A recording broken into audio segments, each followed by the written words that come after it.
پیارے نبی صلی اللہ علیہ وسلم کی پیاری باتیں۔ 5 اعمال 5 خرابیوں کا باعث بنتے ہیں۔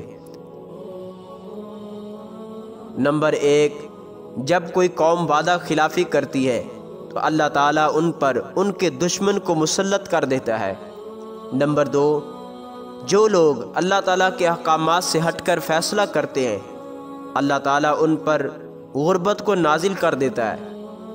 نمبر 3، جس قوم میں بے حیائی پھیل جاتی ہے ان پر ناگہانی موت کی آفت بھیج دی جاتی ہے۔ نمبر 4، جو لوگ ناپ تول میں کمی کرتے ہیں ان کی پیداوار کو روک لیا جاتا ہے اور ان پر قحط سالی کو بھیج دیا جاتا ہے۔ نمبر 5، جو لوگ زکوٰۃ دینا چھوڑ دیتے ہیں ان سے بارش کو روک لیا جاتا ہے۔ پیارے نبی فرماتے ہیں، بہترین آدمی وہ جس کی عمر لمبی ہو اور اس کا عمل اچھا ہو، اور بدترین ہے وہ شخص جس کی عمر تو لمبی لیکن اس کا عمل خراب ہو۔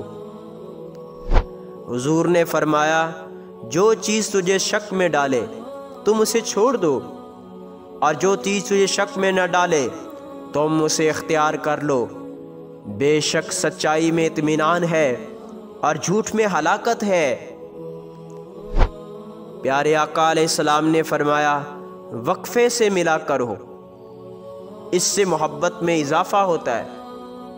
حضور نے فرمایا، بدترین مجلس گاہیں بازار اور راستے ہیں، اور بہترین بیٹھنے کی جگہیں مسجدیں ہیں۔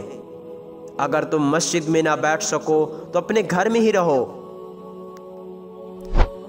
نبی اکرم صلی اللہ علیہ وسلم نے فرمایا، جو تجھ سے تعلق توڑے تو اس سے تعلق کو جوڑے رکھ، جو تیرے ساتھ برا سلوک کرے اس کے ساتھ اچھا سلوک کر، اور حق بات کہے خواہ وہ تیرے خلاف ہی کیوں نہ ہو۔